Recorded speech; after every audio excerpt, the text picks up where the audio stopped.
2028ಕ್ಕೆ ಚುನಾವಣೆಗೆ ಹಳಿಯಾಳ ವಿಧಾನಸಭಾ ಕ್ಷೇತ್ರದಿಂದ ಬಿಜೆಪಿ ಪಕ್ಷದಿಂದ ನಾನು ಪ್ರಬಲ ಟಿಕೆಟ್ ಆಕಾಂಕ್ಷಿ ಎಂದ್ರು ಲೀಡರ್ ನಾಗೇಂದ್ರ ಜಿಒಜಿ.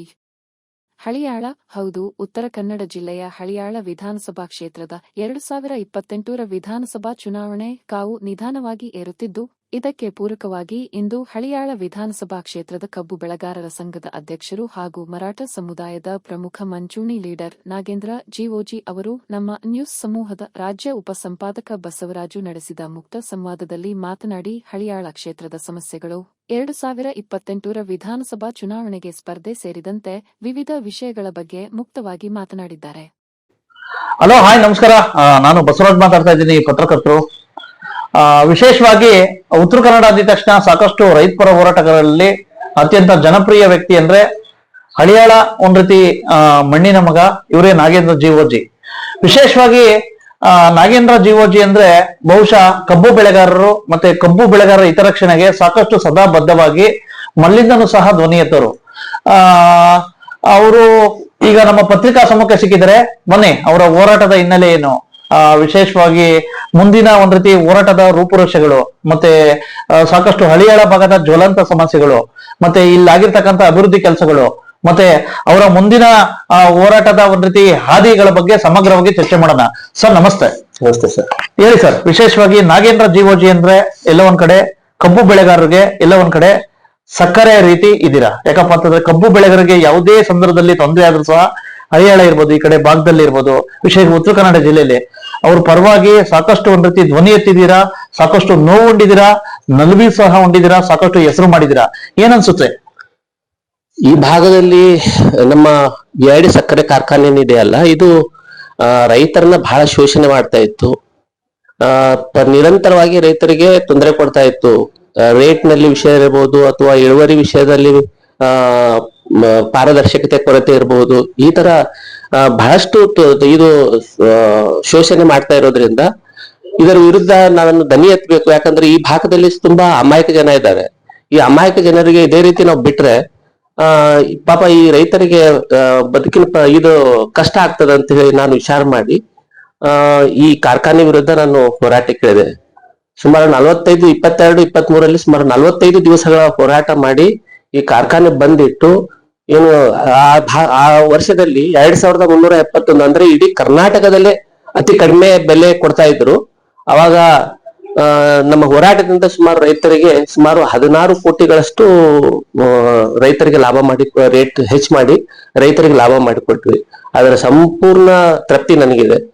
ಅದರ ನಂತರ ನಿರಂತರವಾಗಿ ಪ್ರತಿ ವರ್ಷನೂ ನಾವು FRP ಹೆಚ್ಚಿಗೆ ದರ ಈ ಕಾರ್ಖಾನೆಯಿಂದ ಪಡಿತಾ ಇದ್ದೇವೆ, ಮತ್ತೆ ರೈತರಿಗೆ ಸಹಾಯ ಮಾಡ್ತೇವೆ. ಈವರೆಗೆ ಸುಮಾರು ನಾವು ಏನಿಲ್ಲ ಅಂತಂದ್ರು ರೈತರಿಗೆ ಸುಮಾರು 200 ಕೋಟಿಗೂ ಮೀರಿ ನಾವು ಈ ರೈತರಿಗೆ ಲಾಭ ಮಾಡಿಕೊಟ್ಟಿದ್ದೇವೆ.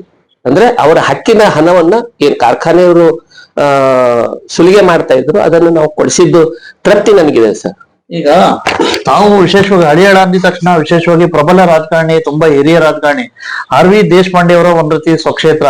ವಿಶೇಷವಾಗಿ ಸಾಕಷ್ಟು ಒಂದ್ ರೀತಿ ಅವರ ಹಲವಾರು ಸಂದರ್ಭದಲ್ಲಿ ಅವರ ಒಂದ್ ರೀತಿ ಆಡಳಿತದ ಒಂದ್ ರೀತಿ ಸಂದರ್ಭದಲ್ಲಿ ಅಭಿವೃದ್ಧಿ ಕೆಲಸಗಳು ಆಗದೆ ಇರೋ ಸಂದರ್ಭದಲ್ಲಿ ಮತ್ತೆ ನೀರಾವರಿ ತುಂಬಾ ಯೋಜನೆಗಳು ವಿಳಂಬ ಆದಲ್ಲಿ ಸಾಕಷ್ಟು ಒಂದ್ ರೀತಿ ಧ್ವನಿ ಎತ್ತಿದ್ರ. ವಿಶೇಷವಾಗಿ ಏನ್ ಅನ್ಸುತ್ತೆ ಸರ್, ಅಂತ ಪ್ರಬಲ ರಾಜಕಾರಣಿ ವಿರುದ್ಧ ಏನಾದ್ರು ಎದುರಾಕೊಂಡ್ರು ನೀವು? ನಾವು ಯಾವುದೇ ರಾಜಕೀಯ ವ್ಯಕ್ತಿಗಳ ವಿರುದ್ಧ ಇಲ್ಲ, ನಾವು ವಿಳಂಬದ ವಿರುದ್ಧ ಹೋರಾಡ್ತಾ ಇದ್ದೇವೆ. ನೋಡಿ, ನಾವು 25 ವರ್ಷಗಳಿಂದ ಈ ಭಾಗದ ಜನ ನೀರು ಕೇಳ್ತಾ ಇದ್ದೇವೆ. ಇಲ್ಲಿ ನೀರಾವರಿಗೆ ಶಾಶ್ವತ ಯಾವುದೇ ಯೋಜನೆ ಇಲ್ಲ. ಅದಕ್ಕೆ ನಾವು ಇಷ್ಟು ವರ್ಷದಿಂದ ನಾವು ಕೇಳ್ತಾ ಇದ್ರು. 2017ರಲ್ಲಿ ಒಂದು ಯೋಜನೆ ಮಂಜೂರಿ ಆಗ್ತದೆ. ಅದು ಮಂಜೂರಿಯಾಗಿ ಅಡಿಗಲ್ಲ ಆಗಿ 8 ವರ್ಷ ಕಳೆದ್ರು ಸಹಿತ ಇನ್ನೂವರೆಗೂ ಅದು ನೀರು ಬಂದು ಮುಟ್ತಾ ಇಲ್ಲ, ಹೊಲಗಳಿಗೆ ನೀರು ಬಂದು ಮುಟ್ತಾ ಇಲ್ಲ. ಮತ್ತೆ ನಾವು ಇಷ್ಟೊಂದು 1.5 ವರ್ಷದಲ್ಲಿ ಮುಗಿಯಬೇಕಂತ ಕಾಮಗಾರಿ 8 ವರ್ಷ ಆದ್ರೂ ಇನ್ನೂ ತನಕ ಮುಗಿಲಿಕ್ಕೆ ತಯಾರಿಲ್ಲ. ಅದಕ್ಕೆ ನಾವು ವಿಳಂಬದ ವಿರುದ್ಧ ನಾವು ದನಿ ಎತ್ತಿದ್ದೇವೆ. ಅದಕ್ಕೆ ನಾವು ಎಲ್ಲ ಪ್ರತಿಭಟನೆ ಈ ತಾಲೂಕಿನಲ್ಲಿ ಎಲ್ಲ ಹಳ್ಳಿಗಳಿಗೆ ನಾನು ಪಾದಯಾತ್ರೆ ಮಾಡಿದ್ದೀನಿ. ಪಾದಯಾತ್ರೆ ಮಾಡಿ ಮಾರ್ಚ್ 16ನೇ ತಾರೀಕು ಹಳಿಯಾಳದಲ್ಲಿ ಒಂದು ಬೃಹತ್ ಹಳಿಯಾಳ ಬಂದ್ ಮಾಡಿ ಒಂದು ಪ್ರತಿಭಟನೆ ಮಾಡಿ ಒಂದು ಯಶಸ್ವಿ ಆಗಿದ್ದೇವೆ. ಅವಾಗ ಒಂದು 15 ದಿವಸದಲ್ಲಿ ನಾವು ನೀರನ್ನು ಕೊಡ್ತೇವಂತ ಹೇಳಿದ್ದು ಜನ ಅಧಿಕಾರಿಗಳು ಮತ್ತೆ ಆ ಕಾಮಗಾರಿ ಕಾಂಟ್ರಾಕ್ಟರು ಇನ್ನೂವರೆಗೂ ನೀರು ಕೊಟ್ಟಿಲ್ಲ. ಅದು ಸ್ಟಾರ್ಟ್ ಮಾಡ್ತಾರೆ, ಪ್ರಾಯೋಗಿಕ ಹಂತದಲ್ಲಿ ಪೈಪ್ಗಳು ಒಡೆದು ಹೋಗ್ತಾ ಇದಾವೆ. ಆ ಪೈಪ್ಗಳು ಒಡೆದು ಹೋಗ್ತಾ ಇರೋದು ಆ ಗುಣಮಟ್ಟದ ಬಗ್ಗೆ ನಮ್ಗೆ ಬಹಳ ಗಂಭೀರ ಸಮಸ್ಯೆ ಇದು. ಯಾಕಂದ್ರೆ ಪ್ರಾಯೋಗಿಕ ಹಂತದಲ್ಲೇ ಪೈಪ್ಗಳು ಹೊಡಿತಾ ಇದ್ರೆ ಈ ಯೋಜನೆ ಮುಂದಿನ ಸ್ಥಿತಿಗತಿ ಏನಾಗ್ಬಹುದು ಆತಂಕ ನಮ್ಗಿದೆ. ಅದಕ್ಕಾಗಿ ನಮ್ಮ ಹೋರಾಟ. ಈಗ ವಿಶೇಷವಾಗಿ ತಾವು ಸಹ ಒಂದ್ ರೀತಿ ಆರ್ ವಿ ದೇಶಪಾಂಡೆ ಅವರ ಗರಡಿಯಲ್ಲೇ ಇದ್ದರು ಒಂದಾನೊಂದು ಕಾಲದಲ್ಲಿ. ನಂತರ ತಾವು ತೆನೆ ಹೊತ್ತ ಒಂದ್ ರೀತಿ ಮಹಿಳೆ, ವಿಶೇಷವಾಗಿ JDS ಕದ ತಟ್ಟಿದ್ರಿ, ಅಲ್ಲೂ ಸಹ ಇದಾದ್ರಿ, ಆನಂತರ ಬಿಜೆಪಿಗೆ ಬಂದ್ರಿ, ಆನಂತರ ಇದು ಆದ್ರಿ, ಆನಂತರ ಕಳೆದ ಬಾರಿ MP ಚುನಾವಣೆಯಲ್ಲಿ ಪರೋಕ್ಷವಾಗಿ ಅಂಜಲಿ ನಿಂಬಾಳ್ಕರ್ಗೆ ಇದ್ ಮಾಡಿದ್ರಿ ಅಂತ ಇದ್ ಮಾಡೋ ಸುದ್ದಿಗಳಿದ್ದಾವೆ. ಯಾಕೆ ಸರ್ ವಿಶೇಷವಾಗಿ ಯಾಕೆ ರೈತ ಪರ ಹೋರಾಟಗಾರಲ್ಲದೆ ಯಾಕೆ ಪಕ್ಷಗಳು ಕದ ಯಾಕೆ ಬೆನ್ನು ತಟ್ಟಿದ್ರಿ ತಾವು? ಇಲ್ಲ, ಪಕ್ಷಗಳ ಕದ ಅಂದ್ರೆ ಏನಾಗಿದೆ, ಈ ಭಾಗದಲ್ಲಿ ರೈತರಿಗೆ ನಾವು ಏನಾದ್ರು ಮಾಡ್ಬೇಕಂತಂದ್ರೆ ಈ ರಾಜಕೀಯವಾಗಿ ಏನಾದ್ರು ಆಗ್ಲೇಬೇಕು. ಯಾಕಂದ್ರೆ ರಾಜಕೀಯದಿಂದನೇ ದೇಶಪಾಂಡೆ ಅವರು ಇಷ್ಟು ವರ್ಷ 45 ವರ್ಷಗಳ ಕಾಲ ನಿರಂತರವಾಗಿ ರೈತರಿಗೆ ಶೋಷಣೆ ಮಾಡ್ತಾ ಇದ್ದಾರೆ. ಯಾಕಂದ್ರೆ ಯಾವುದೇ ಅಭಿವೃದ್ಧಿ ಕಾಮಗಾರಿ ಇಲ್ಲ. ನೋಡಿ, ಇಷ್ಟು 45 ವರ್ಷ ಕಾಲ ಅಧಿಕಾರದಲ್ಲಿದ್ದು ಈ ಭಾಗದಲ್ಲಿ ಒಂದು ಶಾಶ್ವತ ನೀರಾವರಿ ಯೋಜನೆ ಇಲ್ಲ. ಈ ಭಾಗದ ಇದು ರೋಡ್ಗಳು ನೋಡಿದ್ರಿ, ಯಾವುದೇ ಕರ್ನಾಟಕದ ಯಾವುದೇ ಕ್ಷೇತ್ರದಲ್ಲಿ ಇಂತ ಕಳಪೆ ಇದು ಗುಣಮಟ್ಟದ ರೋಡ್ಗಳು ಇರ್ಲಿಕ್ಕಿಲ್ಲ. ಅಂತ ಕಳಪೆ ಗುಣಮಟ್ಟದ ರೋಡ್ಗಳಿದಾವೆ. ಯಾವುದೇ ಶಾಲೆಗಳು ಸರಿಯಾಗಿಲ್ಲ. ಯಾವುದೇ ಹಳೆಯಾಳದಲ್ಲಿ ಕುಡಿಯುವ ನೀರಿನ ಸಮಸ್ಯೆ ಇದೆ. ಮೊದಲು ನಾವು 200 ರೂಪಾಯಿಗೆ ವರ್ಷ ಇಡೀ ನೀರು ಕುಡಿತಿದ್ವಿ. ಈಗ ಅದೇ 4,500 ರೂಪಾಯಿ ನಾವು ಪ್ರತಿ ವರ್ಷ ನೀರು ಕೊಟ್ಟರು ಸಹಿತ ನಮ್ಗೆ ಕುಡಿಲಿಕ್ಕೆ ನೀರು 24x7 ನೀರು ಕೊಡ್ತೇನೆ ಅಂತ ವಾಗ್ದಾನ ಮಾಡಿ ರೇಟ್ ಹೆಚ್ಚಿಗೆ ಮಾಡಿದವರು ಹಳೆಯಾಳದ ಜನಕ್ಕೆ ಇನ್ನು 2 ದಿವಸಕ್ಕೊಂದ್ಸರಿ 3 ದಿವಸಕ್ಕೊಂದ್ಸರಿ ನೀರ್ ಬರ್ತಾ ಇದೆ. UGID ಕಾಮಗಾರಿ ಚಾಲೂ ಮಾಡಿದ್ದಾರೆ, 8 ವರ್ಷ ಆಯ್ತು, ಮುಗಿಲಿಕ್ಕೆ ತಯಾರಿಲ್ಲ. ಹಳೆಯಾಳದ ಗಲ್ಲಿ ಎಲ್ಲ ಒಡೆದು ಎಲ್ಲ ಪ್ರತಿ ವರ್ಷ ಮಳೆಗಾಲದಲ್ಲಿ ರಂಪಾಟ ಆಗ್ತದೆ. ಅಂತ ಎಲ್ಲ ಪರಿಸ್ಥಿತಿ ಇದೆ. ಇಲ್ಲಿ ಇವರು ಕೇವಲ ದುಡ್ಡು ಮಾಡುವ ಸಲುವಾಗಿ ರಾಜಕಾರಣ ಮಾಡ್ತಾ ಇದ್ದಾರೆ, ಅಭಿವೃದ್ಧಿ ಮಾಡೋ ರಾಜಕಾರಣಿಗಳಂತಲ್ಲ. ಅದಕ್ಕೆ ನಾವು ಏನಾದ್ರೂ ಆಗ್ಬೇಕಂದ್ರೆ ಇಲ್ಲಿ ರಾಜಕೀಯವಾಗಿ ಆಗ್ಬೇಕು. ಏನಾಗಿದೆ, ಇವರು ಆರ್ ವಿ ದೇಶಪಾಂಡೆ ಅವರು ಒಂದು ಪಕ್ಷ ಇಟ್ಕೊಂಡು ಕೂತಿದ್ದಾರೆ, ಇನ್ನೊಬ್ರು ಒಂದು ಪಕ್ಷ ಇಟ್ಕೊಂಡು ಕೂತಿದ್ದಾರೆ. ಈ 2 ಪಕ್ಷಗಳಲ್ಲಿ ಒಬ್ಬೊಬ್ರು ಇರೋದ್ರಿಂದ ಈ ಭಾಗದಲ್ಲಿ ಮತ್ತೆ ಬೇರೆ ಜನರಿಗೆ ರಾಜಕೀಯವಾಗಿ ಪ್ರಾತಿನಿಧ್ಯ ಸಿಗ್ತಾ ಇಲ್ಲ. ಅದಕ್ಕಾಗಿ ನಾವು ಏನಾದ್ರೂ ಆಗ್ಬೇಕಂತಂದ್ರೆ ರಾಜಕೀಯವಾಗಿ ನಾವು ಬೆಳಿಬೇಕು. ಅದಕ್ಕಾಗಿ ನಾನು ಅದು ಪ್ರಯೋಗ ಮಾಡಿದ್ದೇನೆ, ನಿಜ ಅದು. ಈಗ ಇನ್ನೊಂದು ಸರ್, ವಿಶೇಷವಾಗಿ ರಾಜ್ಯದಲ್ಲಿ ಅತ್ಯಂತ ಹಿರಿಯ ರಾಜಕಾರಣಿಗಳು ಆರ್ ವಿ ದೇಶಪಾಂಡೆ ಅವರು ವಿಶೇಷವಾಗಿ ಸಾಕಷ್ಟು ಶಾಸಕರಾಗಿದ್ದಾರೆ, ಸಚಿವರಾಗಿದ್ದಾರೆ, ಉನ್ನತ ಹುದ್ದೆಗಳನ್ನು. ಹಾಗಾದ್ರೆ ಹಳಿಯಾಳ ವಿಧಾನಸಭಾ ಕ್ಷೇತ್ರ ಸಮಗ್ರವಾಗಿ ಅಭಿವೃದ್ಧಿ ಆಗಿಲ್ಲ ಅಂತಕ್ಕಂಥದ್ದು ನಿಮ್ಮ ನಿಲುವು? ಸರ್, ಅಭಿವೃದ್ಧಿ ಆಗಿಲ್ಲ. ಈಗ ಕಳೆದ ವರ್ಷನೇ ನಮ್ಮ ಇದು ರಿಪೋರ್ಟ್ ಹೊರಗೆ ಬಂದಿದೆ. ಹಳೆಯಾಳ ತಾಲೂಕು ಅತಿ ಹಿಂದುಳಿದ ತಾಲೂಕು ಅಂತ ರಿಪೋರ್ಟ್ ಇದೆ. ಮೊದಲು ಜೋಯಿಡಾ ಒಂದೇ ತಾಲೂಕು ಇತ್ತು, ಈಗ ಹಳೆಯಾಳ ಸಂಪೂರ್ಣ ಕ್ಷೇತ್ರ ಹಿಂದುಳಿದ ಕ್ಷೇತ್ರ ಅಂತ ಇದು ರಿಪೋರ್ಟ್ ಬಂದಿದೆ. ಸರ್ಕಾರದ ಇದೆ ಕಾಗದಾನೇ ಹೇಳ್ತಾ ಇದಾವೆ. ಅಂದ್ರೆ ಇವರು ಯಾವ ರೀತಿ ಅಭಿವೃದ್ಧಿ ಮಾಡಿದ್ದಾರೆ ನೀವೇ ಹೇಳಿ. 2028ಕ್ಕೆ ವಿಶೇಷವಾಗಿ ಅತ್ಯಂತ ಹಿರಿಯ ರಾಜಕಾರಣಿ ಮತ್ತೆ ಕುಸ್ತಿಗೆ ನಾನೇ ನಿಲ್ತೀನಿ ಅಂತ ಹೇಳ್ಬಿಟ್ಟು ಘೋಷಣೆ ಮಾಡಿದ್ದಾರೆ. ತಾವು ಸಹ ಒಂದ್ ರೀತಿ ಒಬ್ಬ ಪ್ರಬಲ ಸಮುದಾಯ, ಮರಾಠ ಸಮುದಾಯದ ಪ್ರಬಲ ವ್ಯಕ್ತಿ. ವಿಶೇಷವಾಗಿ ನಿಮ್ಮ ಅಭಿಮಾನಿಗಳು ಸಹ ತಾವು 2028ಕ್ಕೆ ಯಾವ್ದಾದ್ರು ಪಕ್ಷದಿಂದ ಟಿಕೆಟ್ ಸಿಕ್ಕಿದ್ರೆ ನಿಲ್ಬೇಕು, ಇಲ್ಲಾಂದ್ರೆ ಪಕ್ಷೇತರ ಸ್ಪರ್ಧೆ ಮಾಡ್ಬೇಕು ಅಂತ ಅಪೇಕ್ಷೆ ಪಟ್ಟಿದ್ದಾರಂತೆ. ಖಂಡಿತವಾಗಿ ಅವಕಾಶ ಸಿಕ್ಕರೆ ನಾನು ಖಂಡಿತವಾಗಿ ಪ್ರಯತ್ನ ಮಾಡ್ತೇನೆ. ಯಾಕಂದ್ರೆ ನಾವು ರಾಜಕೀಯವಾಗಿ ಈ ಭಾಗದ ಹಣೆಬರ ಬದಲಾವಣೆ ಆಗ್ಬೇಕಂದ್ರೆ ಈ ರೈತರ ಹಣೆಬರ ಬದಲಾವಣೆ ಆಗ್ಬೇಕು. ಈ ಭಾಗದ ಕೂಲಿ ಕಾರ್ಮಿಕರಿಗೆ, ಈ ಭಾಗದ ಜನರಿಗೆ ಏನಾದ್ರೂ ಸಹಾಯ ಮಾಡ್ಬೇಕಂದ್ರೆ ರಾಜಕೀಯವಾಗಿ ಮಾತ್ರ ಸಾಧ್ಯ. ಅದಕ್ಕೆ ಸೋಷಿಯಲ್ ಆಗಿ ನಾನು ಬೇಕಾದಷ್ಟು ಕೆಲಸ ಮಾಡ್ತಾ ಇದ್ದೇವೆ.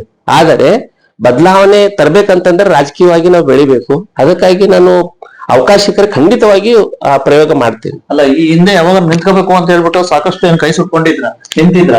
ನಿಲ್ಬೇಕಂತ ಪ್ರಯತ್ನ ಮಾಡಿದ್ದೇನೆ, ಸಾಕಷ್ಟು ಕೈ ಸುಟ್ಕೊಂಡಿದ್ದೇನೆ. ಅದು ಸಹಜ ಪ್ರಕ್ರಿಯೆ. ಅದು ಸಾಕಷ್ಟು ನಷ್ಟನ ಅನುಭವಿಸಿದ್ದೇವೆ. ಯಾವ ರೀತಿ ಇಷ್ಟೆಲ್ಲಾ ಎದುರಕೊಂಡಲ್ಲ ಒಬ್ಬ ಪ್ರಬಲ ರಾಜಕಾರಣಿ ಪ್ಲಸ್ ಸಾಕಷ್ಟು ಅವ್ರನ್ನ ಯಾವ ರೀತಿ ಏನೇನ್ ಸವಾಲುಗಳು ಮತ್ತೆ ಯಾವ ರೀತಿ ಸಂಕಷ್ಟಗಳನ್ನ ಅನುಭವಿಸಿದ್ರಿ? ಸಂಕಷ್ಟ ಅಂತಂದ್ರೆ ಈ ಹಳೆಯಾದ ರಾಜಕಾರಣಿಗಳು ಹೇಗಿದ್ದಾರೆ ಅಂತಂದ್ರೆ ಒಂದು ಮನುಷ್ಯನಿಗೆ ಏನಾದ್ರೂ ಅವನಿಂದ ತೊಂದರೆ ಆಗ್ತಾ ಇದೆ ಅಂತಂದ್ರೆ ಅವನ ಮೂಲ ಉದ್ಯೋಗ ಮೂಲಕ್ಕಿನ ಕೈ ಹಾಕ್ತಾರೆ. ಅಂದ್ರೆ ಉದ್ಯೋಗ, ಕೈ ಕಸಬು ಎಲ್ಲ ಹಾಳು ಮಾಡ್ಲಿಕ್ಕೆ ಪ್ರಯತ್ನ ಮಾಡ್ತಾರೆ. ಅದೇ ನನ್ನ ವಿಷಯದಲ್ಲಿ ಅದು ಆಗಿದೆ. ನಂದು ಸ್ಮಾಲ್ ಇಂಡಸ್ಟ್ರಿ ಇತ್ತು, ಸ್ಟೋನ್ ಕ್ರಷರ್ ಇತ್ತು. ಮತ್ತೆ ಕರ್ನಾಟಕದಲ್ಲಿ ಎಲ್ಲಾ ಕ್ರಷರ್ಗಳು ಬಂದಾದ ನಂತರ ಅದು 2012ರಲ್ಲಿ ಏನು ಸ್ಟೋನ್ ಕ್ರಷರ್ ರೆಗ್ಯುಲೇಷನ್ ಆಕ್ಟ್ ಬರ್ತದೆ, ಹಾ. ಅದರಲ್ಲಿ ಮೊದಲನೇ ಲೈಸೆನ್ಸೇ ನಂದು ಓಕೆ ಇದು ಕಾನೂನು ಪ್ರಕಾರ. ಓಕೆ ಅಂತ ಲೈಸೆನ್ಸ್ ಇರುವಂತ ಒಂದು ಇದು ಸ್ಟೋನ್ ಕ್ರಷರ್ ಅನ್ನ ಹಾ ಇವರು ತಮ್ಮ ಅಧಿಕಾರ ಬಳಸಿ ಅಧಿಕಾರಿಗಳನ್ನ ಒತ್ತಡ ಹಾಕಿ ಹಾ ಬಂದ್ ಮಾಡುವಂತ ಕೆಲಸ ಮಾಡಿದ್ರು. ಓಕೆ ಮತ್ತೆ ಇದೊಂದೇ ಅಲ್ಲ, ಅವರು ಸುಮಾರು 15 ವರ್ಷ ಕಾಲ ಹಾ ಈ ಇದು ಕರ್ನಾಟಕ ರಾಜ್ಯದ ಇದು ಕೈಗಾರಿಕಾ ಮಂತ್ರಿಯಾಗಿ ಹಾ ಹಳೆಯಾಳಕ್ಕೆ ಒಂದು ಕೈಗಾರಿಕೆ ಅಂತೂ ತಂದಿಲ್ಲ. ಓಕೆ ಆಮೇಲೆ ಇಲ್ಲಿರುವಂತ ಬೇಕಾದಷ್ಟು ಇದು ಕೈಗಾರಿಕೆಗಳನ್ನ ಬಂದ್ ಮಾಡಿದಾರಲ್ಲ, ಅದರಲ್ಲಿ ನಂದು ಒಂದು. ಓಕೆ ದಾಂಡೇಲಿಯಲ್ಲಿ ಬೇಕಾದಷ್ಟು ಇದು ಕಾರ್ಖಾನೆಗಳನ್ನು ಬಂದ್ ಮಾಡಿದ್ದಾರೆ, ಬೇಕಾದಷ್ಟು ಕೈಗಾರಿಕೆಗಳನ್ನು ಬಂದ್ ಮಾಡಿದ್ದಾರೆ, ಓಕೆ ಆದ್ರೆ ನಂದು ಒಂದು ಓಕೆ ಒಂದು ಧೈರ್ಯ ಹೊಂದಲಿಲ್ಲ. ಓಕೆ ಇದೆ ದೇವ್ರಿ ಹಾ. ತಂದೆ ತಾಯಿ ಆಶೀರ್ವಾದ ಇದೆ, ಅಂಡರ್ಸ್ಟ್ಯಾಂಡಿಂಗ್ ಪಾಲಿಟಿಕ್ಸ್ ಇದೆ ಇಲ್ಲಿ ಹಳೆಯಾಳದಲ್ಲಿ. ಯಾರ್ಯಾರು ಸರ್? ಎರಡು ಪಕ್ಷದಲ್ಲಿ, ಒಂದ್ ಪಕ್ಷದಲ್ಲಿ ಆರ್ ವಿ ದೇಶಪಾಂಡೆ ಅವರು ಇದ್ದಾರೆ, ಇನ್ನೊಂದ್ ಪಕ್ಷದಲ್ಲಿ ಮಾಜಿ ಶಾಸಕರು ಇದ್ದಾರೆ. ಹಾ ಯಾಕಂದ್ರೆ ಈಗ ನಾವು ಕಾರ್ಖಾನೆ ವಿರುದ್ಧ ಹೋರಾಡ್ಲಿಕ್ಕೆ ನಾವು ಶುರು ಆದ್ರೆ ರೈತರು ಹಾ ಅವ್ರು ಇಬ್ರು ಒಂದಾಗಿ ರೈತರಿಗೆ ನಂಬಿಕೆ ಹಾಕೋದು, ಹಾ ನಮ್ಮ ಇದಕ್ಕೆ ಪ್ರತಿಭಟನೆಗೆ ಜನ ಬರ್ದಂಗ್ ನೋಡ್ಕೊಳ್ಳೋದು, ಹಾ ಆಮೇಲೆ ಇವರು ಕಾರ್ಖಾನೆ ಪರವಾಗಿ ಬ್ಯಾಟಿಂಗ್ ಮಾಡೋದು, ಹಾ ಇವೆಲ್ಲ ನಡೀತಾನೆ ಇರ್ತದೆ. ಓಕೆ ಇದು ಚುನಾವಣೆಗೂ ಸಹ ಸೀಮಿತ, ಚುನಾವಣೆಗೆ ಮಾತ್ರ ಸೀಮಿತ ಅಲ್ಲದೆ ಹೋರಾಟಗಳಿಗೂ ಎಲ್ಲದಕ್ಕೂ ಅವರು ಇದಾಗ್ತಾರೆ. ಅಲ್ಲ. ಈಗ ನಿಮ್ಮ ವ್ಯಕ್ತಿತ್ವಕ್ಕೆ, ವಿಶೇಷವಾಗಿ ನಿಮ್ಮ ಸಿದ್ಧಾಂತಕ್ಕೆ ಕಾಂಗ್ರೆಸ್ ಪಕ್ಷದ ಸಿದ್ಧಾಂತಗಳ ಹತ್ತಿರವಾಗಿದೆಯೋ ಅಥವಾ ಬಿಜೆಪಿ ಪಕ್ಷದ ಸಿದ್ಧಾಂತಗಳ ಹತ್ತಿರವಾಗಿದೆಯೋ? ಯಾವ ಸಿದ್ಧಾಂತಗಳು ಹತ್ತಿರವಾಗಿದೆ? ಸಿದ್ಧಾಂತ ಸರ್ ಏನಿಲ್ಲ, ಈಗ ಏನಾಗ್ಬೇಕು, ಜನರಿಗೆ ಒಳ್ಳೇದಾಗ್ಬೇಕು. ಓಕೆ ಜನರಿಗೆ ಒಳ್ಳೇದಾಗ್ಲಿಕ್ಕೆ ನಮ್ಮ ಇದಿದೆ, ಹೋರಾಟ ಇದೆ. ಹಾ ಈ ಹೋರಾಟಕ್ಕೆ ಬೆಂಬಲವಾಗಿ ಯಾವ ಪಕ್ಷ ನನ್ನ ಹತ್ರ ಬರ್ತದೆ ಹಾ ಆ ಪಕ್ಷಕ್ಕೆ ನೋಡುವ. ಅಲ್ಲ, 2028 ಏನೋ ನೀವು ಸಹ ಬಿಜೆಪಿಯಿಂದ ಟಿಕೆಟ್ ಕೇಳ್ತೀರಾ, ಬಿಜೆಪಿಯಿಂದ ಏನೋ ಟಿಕೆಟ್ ಕೇಳೋದಕ್ಕೆ ಸಾಕಷ್ಟು ಲಾಬಿ ನಡೆಸಿದಿರಾ ಅಂತ ಒಂದ್ ಕಡೆ ಸುದ್ದಿ ಇದೆ. ಹಾ ಪ್ರಯತ್ನ ಇದೆ, ಹಾ. ನೋಡುವ. ಬಿಜೆಪಿಯಿಂದ ಬಿಜೆಪಿದ ಹಾ ಅದೇ ನಮ್ಮ ಹೋರಾಟಕ್ಕೆ ಯಾವ ಪಕ್ಷ ನಮಗೆ ಬೆಂಬಲ ಕೊಡ್ತದೆ ಓಕೆ. ಆ ಪಕ್ಷದ ಪರವಾಗಿ ನೋಡುವ ಅಂತ ನನ್ನ ಎಚ್ ಡಿ ಕುಮಾರಸ್ವಾಮಿ ಅವರು ಇವತ್ತು ಸಹ ನಿಮ್ ಜೊತೆ ಸಂಪರ್ಕದಲ್ಲಿದ್ದಾರೆ. ಸಂಪರ್ಕದಲ್ಲಿ ಇದ್ದಾರೆ. ಓಕೆ ಮೊದಲಿಂದ ಸಂಬಂಧ ಇದೆ, Okay. ಸಂಪರ್ಕ ಇದೆ. ಹೌದಾ? ಹ. ಓಕೆ. ಯಾವ ರೀತಿ ಸರ್, ವಿಶೇಷವಾಗಿ ಹಳಿಯಾಳ ಒಂದ್ ರೀತಿ ಸಾಕಷ್ಟು ಒಂದ್ ರೀತಿ ಮೊದ್ಲಿಂದನೂ ಸಹ ಆರ್ ವಿ ದೇಶಪಾಂಡೆ ಅವರ ಸ್ವಕ್ಷೇತ್ರ. ಇವಾಗ ಅವರು ರಾಜಕೀಯದ ಒಂದ್ ರೀತಿ ಹಿರಿಯ ಶಾಸಕರು ರಾಜ್ಯದಲ್ಲೇ. ಓಕೆ, ಅವರು ಅಭಿವೃದ್ಧಿ ಮಾಡಿಲ್ಲ, ಟೀಕೆ ಟಿಪ್ಪಣಿ ಬಿಟ್ಬಿಡಿ. ಈಗ ಸಚಿವ ಸ್ಥಾನ ಹೊಂದಿದೆ. ವಿಶೇಷವಾಗಿ ಸಚಿವ ಸ್ಥಾನ ಆಗ್ಬೇಕು ಅಂತ ಹೇಳ್ಬಿಟ್ಟು ಅವ್ರ ಅಭಿಮಾನಿಗಳು ಒತ್ತಾಯ ಮಾಡ್ತಾವ್ರೆ. ವಿಶೇಷವಾಗಿ ನಿಮ್ಮ ನಿಲುವೇನು, ಸಚಿವರೇನು ಆಗ್ಬೇಕಾ? ಇಲ್ಲಿ ನಮ್ಮ ನೋಡಿ ಸ್ವಂತ ಕ್ಷೇತ್ರದಲ್ಲಿ ಅವ್ರ ಬಗ್ಗೆ ಅವ್ರಿಗೆ ಸಚಿವರು ಮಾಡ್ಬೇಕಂತ ಯಾರು ಒತ್ತಾಯ ಮಾಡ್ತಾ ಇಲ್ಲ, ಎಲ್ಲೂ ಯಾರು ಒತ್ತಾಯ ಮಾಡೋದಿಲ್ಲ. ಹಾ. ಮತ್ತೆ ಇಡೀ ಕರ್ನಾಟಕದಲ್ಲಿ ಯಾರು ಒತ್ತಾಯ ಮಾಡ್ತಾ ಇಲ್ಲ. ಅವ್ರಿಗೆ ಶಾಸಕ ನಿನ್ನೆ ತಾನೇ ಆಗ್ರಹ ಮಾಡಿದ್ದಾರೆ. ಅದು ಒಬ್ರು ಅವರ ಪಕ್ಷದ ಅಧ್ಯಕ್ಷರು ಒಂದು ಕೇಳಿದಾರೆ ಅಲ್ಲ, ಬಿಟ್ರೆ, ಒಂದಾನೊಂದು ಕಾಲದಲ್ಲಿ ನೀವು ಅವ್ರ ಶಿಷ್ಯ. ಒಂದಾನೊಂದನ ಕಾಲದಲ್ಲಿ ನಾವು ಶಿಷ್ಯರಾಗಿದ್ವಿ. ಹಾ ನೋಡಿ ಈ ಕ್ಷೇತ್ರದಲ್ಲಿ ಅಲ್ಲ, ಎಲ್ಲೂ ಅವರು ಯಾವುದೇ ತಮ್ಮ ಇದನ್ನು ಬೆಳೆಸಲಿಲ್ಲ, ಯಾರೇ ಶಿಷ್ಯರನ್ನು ಬೆಳೆಸಲಿಲ್ಲ. ಓಕೆ ಅಂದ್ರೆ ಸಹಜವಾಗಿ ಯಾರು ಅವ್ರ ಬಗ್ಗೆ ಪ್ರೀತಿ ತೋರಿಸೋದಿಲ್ಲ, ಮಮಕಾರ ತೋರಿಸೋದಿಲ್ಲ, ಹಾ. ಯಾರು ಕೇಳೋದೇ ಇಲ್ಲ. ಅಲ್ಲಿ ಸಚಿವರು ಆಗ್ಬೇಕಾ ಏನಾದ್ರು ಏನ್ ಕೆಲಸ ಮಾಡ್ಲಿಕ್ಕೆ? ಸರ್ ನಾನು ಸಚಿವರು ಆಗ್ಬೇಕು, ಆದ್ರೆ ಅದರಿಂದ ಏನು ಅಧಿಕಾರ ಇದೆಯಲ್ಲ, ಹಾ ಜನರ ಒಳ್ಳೇದಕ್ಕೆ ಬಳಸ್ಬೇಕು. ಓಕೆ ಅಂದ್ರೆ ಮಾತ್ರ ಅದಕ್ಕೆ ತಗೊಳ್ಬೇಕು. ಓಕೆ ಸ್ವಂತ ಸ್ವಾರ್ಥಕ್ಕಾಗಿ ಇದು ಬಳಸ್ಕೊಳ್ಳೋದಾದ್ರೆ ಯಾಕೆ? Okay okay. ಒಟ್ಟಾರೆ ನೀವು ಸಹ ಒಂದ್ ರೀತಿ 2-3 ಪಕ್ಷಗಳ ಜೊತೆಗೆ ಸಾಕಷ್ಟು ಈಗ ಪ್ರತ್ಯೇಕವಾಗಿ ಕಬ್ಬು ಬೆಳೆಗಾರ ಹೋರಾಟಗಾರ ಆಗಿ ಮಂಚೂಣಿ ಹೋರಾಟಗಾರ ಕೆಲಸ ಮಾಡಿದಿರಾ. ವಿಶೇಷವಾಗಿ ಸಾಕಷ್ಟು ಅಭಿಮಾನಿಗಳನ್ನ ಸೃಷ್ಟಿ ಮಾಡ್ಕೊಂಡಿದ್ದೀರಾ, ಸಾಕಷ್ಟು ಕ್ಷೇತ್ರಾದ್ಯಂತ ಒಳ್ಳೆ ಹೆಸರು ಮಾಡಿದಿರಾ. ಎಲ್ಲರಿಗೂ ಏನು ಒಬ್ಬ ಹೋರಾಟಗಾರನಾಗಿ ಅವರ ಕಣ್ಣೀರು ಒರೆಸ್ತಕ್ಕಂತ ವ್ಯಕ್ತಿಯಾಗಿದ್ದೀರಾ. ಏನ್ ಹೇಳಿಕ್ ಬಯಸ್ತೀರಾ ಅವ್ರ ಭರವಸೆ ತಮ್ಮ? ನೋಡಿ, ಈ ಭಾಗದಲ್ಲಿ ಮುಖ್ಯವಾಗಿ ಈ ಭಾಗದಲ್ಲಿ 70% ಜನ ರೈತಾಕಿ ವರ್ಗದವರಿದ್ದಾರೆ. ಈ ರೈತರಿಗೆ ಒಂದು ಸಮಗ್ರ ನೀರಾವರಿ ಯೋಜನೆ ಬೇಕು. ಆ ರೈತರಿಗೆ ನೀರಿನ ಭದ್ರ ಅಡಿಪಾಯ ಬೇಕು. ಅಂದ್ರೆ ಮಾತ್ರ ಈ ಭಾಗದ ಅಭಿವೃದ್ಧಿ ಸಾಧ್ಯ. ಯಾಕಂದ್ರೆ ರೈತ ಉಳಿದ್ರೆ ದೇಶ ಉಳಿತದೆ. ಅದಕ್ಕಾಗಿ ಈ ರೈತಾಪಿ ವರ್ಗಕ್ಕೆ ಆದ್ಯತೆ ಕೊಡ್ಬೇಕು, ಅದನ್ನ ಬೆಳೆಸ್ಬೇಕು, ಕೃಷಿಯನ್ನ ಉತ್ತೇಜಿಸಬೇಕು. ಆ ನಿಟ್ಟಿನಲ್ಲಿ ಎಲ್ಲಾ ಸರ್ಕಾರಗಳು ಕೆಲಸ ಮಾಡ್ಬೇಕು. ಅದ್ರ ಜೊತೆ ಎಲ್ಲ ಸಮಗ್ರ ಜನರ ಅಭಿವೃದ್ಧಿ ಸಲುವಾಗಿ ಕೆಲಸ ಮಾಡ್ಬೇಕು. ಅಲ್ಲ, ಇಲ್ಲಿವರೆಗೂ ಸಹ ಟಿಲ್ ಟುಡೇ ಇಲ್ಲಿವರೆಗೂ ಸಹ ಬಿಜೆಪಿಯಿಂದ ಶಾಸಕರಾಗಿಲ್ಲ. ಏನು ಬಿಜೆಪಿಯಿಂದ ವಿಶೇಷವಾಗಿ ನಿಮ್ಮ ರೂಪದಲ್ಲಿ ಏನಾದ್ರು 2028ಕ್ಕೆ ನಿರೀಕ್ಷೆ ಮಾಡ್ಬೋದಾ ಜನ? ದೇವರಿದ್ದಾರೆ, ನೋಡುವ. ಅಲ್ಲ ಏನು ನೀವೇನಾದ್ರು ವೈಯಕ್ತಿಕವಾಗಿ ವಿಜಯೇಂದ್ರ ಅವ್ರ ಭೇಟಿಯಾಗಿ ಟಿಕೆಟ್ ಕೊಡಿ ಅಂತ ಏನಾದ್ರು ಇನ್ ಮುಂದೆ ಏನೋ ಪ್ರಯತ್ನ ಮಾಡ್ತೀರಾ ಅಂತ ಬಿಜೆಪಿ? ಇಲ್ಲ, ಸಾಕಷ್ಟು ಜನ ನಮ್ಮ ಕಾರ್ಯಕರ್ತರು ನಮ್ ಜೊತೆ ಇರುವಂತವ್ರು ಎಲ್ಲ ಕೆಲವೊಬ್ರು ಕಾಂಗ್ರೆಸ್ನಿಂದ ಕೇಳಬಹುದು ಅಂತ ಹೇಳ್ತಾರೆ, ಕೆಲವೊಬ್ರು ಬಿಜೆಪಿಯಿಂದ ಕೇಳ್ಬೇಕಂತ ಹೇಳ್ತಾರೆ. ಹಾ. ಜನರ ಒತ್ತಾಯ ಹಾ. ನೋಡ್ಕೊಂಡು ಆ ಬಗ್ಗೆ ಅಲ್ಲ ಮುಂದುವರಿತಾರೆ. ನಿಮ್ದು ಹೃದಯ ಯಾರ ಕಡೆ ಇದೆ? ಏನೋ ಕಮಲನೋ ಅಥವಾ ಕಮಲ ಹಿಡಿತಿರೋ ಅಥವಾ ಕೈ ಹಿಡಿತಿರೋ ಅಥವಾ ಏನೋ ಪೊರ್ಕೆ ಸರ್, ನಾನು ಆಲ್ರೆಡಿ ಬಿಜೆಪಿಯಲ್ಲಿ ಇದ್ದೇನೆ. ಓಕೆ ಆದ್ರೆ ಬಿಜೆಪಿ ಪಕ್ಷ ನನ್ನ ಸರಿಯಾಗಿ ಬಳಸ್ಕೊಳ್ತಾ ಇಲ್ಲ. ಓಕೆ ನೋಡುವ ಮುಂದಿನ ದಿನಗಳಲ್ಲಿ ಹಾ. ನಾನು ನನ್ನ ಹೋರಾಟಕ್ಕೆ ಬೆಂಬಲವಾಗಿ ಪಕ್ಷ ಗುರ್ತಿಸ್ಕೊಂಡು ಹಾ. ಬೆಂಬಲವಾಗಿ ನಿಂತ್ರೆ ಹಾ. ಖಂಡಿತವಾಗಿ ಬಿಜೆಪಿಯಿಂದ ಹಾ. ಟಿಕೆಟ್ ಕೇಳ್ತೀರಾ? ಕೇಳ್ತೀನಿ. ಇಷ್ಟು ಒಟ್ಟಾರೆ ಗೊತ್ತಾಯ್ತಲ್ಲ, ಮೊನ್ನೆ ಗೌರವಾನ್ವಿತ ಏನು ಹಳಿಯಾಳ ವಿಧಾನಸಭಾ ಕ್ಷೇತ್ರದ ವಿಶೇಷವಾಗಿ ಮೂರನೇ ಶಕ್ತಿ ಅಂದ್ರೆ ತಪ್ಪಾಗ್ಲಾರ್ದು ಇವರೇ ಒಂದ್ ರೀತಿ ರೈತರ ಒಂದ್ ರೀತಿ ನಾಡಿ ಮಿಡಿತ, ವಿಶೇಷ ಕಬ್ಬು ಬೆಳೆಗಾರರ ಒಂದ್ ರೀತಿ ಹಿತರಕ್ಷಕ ಮಾನ್ಯ ನಾಗೇಂದ್ರ ಜೀವೋಜಿ ಅವರ ಅಭಿಪ್ರಾಯ. ಬ್ಯೂರೋ ರಿಪೋರ್ಟ್ ಬಸವರಾಜು, ಭಾರತ ವೈಭವ news, Haliyal. Thanks for watching. Read, discuss and debate with editor Dr. Yan Prashant Rao. Wanted reporters in print, digital and visual media for Bharat Vaibhav Daily Newspaper, BV News 5 Channel and BV Fast Web News from all the talukas of Karnataka, Goa and Maharashtra. If interested, send your resume to 9019229369.